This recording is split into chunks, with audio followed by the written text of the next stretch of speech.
Hello audience, Mr. Z here, and this is part 2 of what if World War I ended in stalemate. The first part of which you can watch right here, but just to get you up to speed, when we left off, America had dodged the bullet of a crippling depression, and the German Empire had more than doubled its size by expanding into former Russian territory and established an alliance with the Soviet Union. Meanwhile, the nations of France, Austria, and Italy had adopted fascist regimes in order to stabilize themselves post-war. There was a clear disdain between the fascist nations toward Germany. Each of them had their own agendas. France, for instance, their new government was sternly anti-Semitic and anti-Marxist, perceiving Germany's alliance with the Soviets as a threat to the West. Meanwhile, Austria had lost substantial land to the empire and feared complete domination. And perhaps the uniting factor was that they all felt crippled by the German Empire post-war, having reaped all the rewards of the war at their expense. This would lead to a military alliance between the three, which, for the sake of this timeline, we will refer to as the Fascist Powers.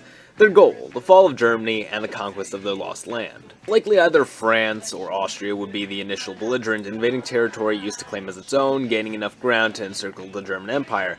This would certainly alarm the Empire enough to begin mobilizing its army.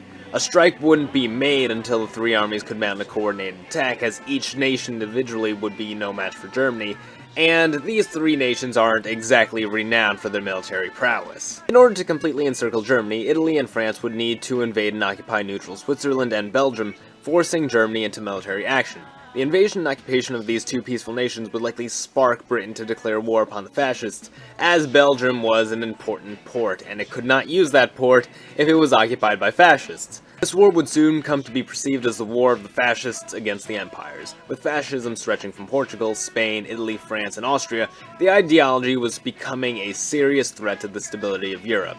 The US would supply Britain as best they could, while Germany drew troops and resources from their Soviet ally, who had also declared war against the fascists. As for Japan, that's where things get a little complicated, as their relationship with Russia was quite poor, though stood to gain little from siding against the empires, except perhaps Russia.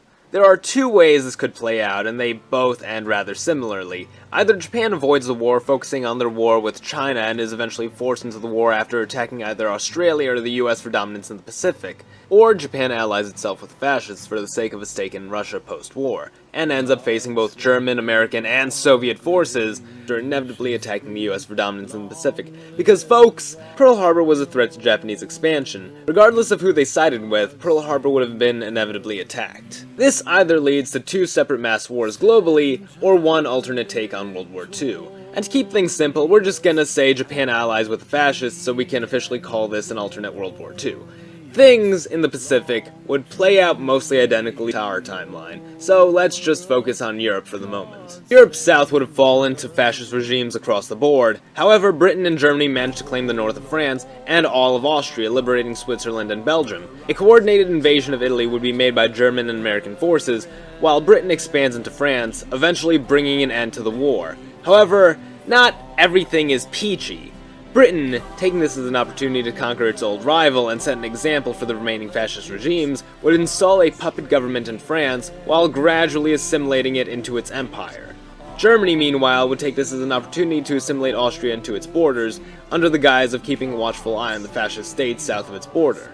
Communist Russia would also see to the spoils of war, expanding southward into South Asia. The world would have changed dramatically. From a social standpoint, governments would realize that their civilians cannot be trusted, and rogue states and parties need to be heavily monitored in order to prevent further wars.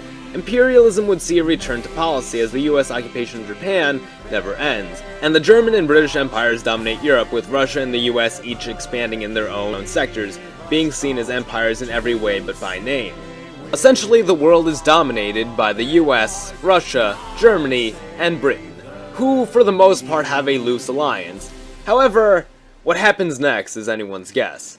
Personally, I'm thinking of four-way Cold War. That'd certainly be an exciting video now, wouldn't it?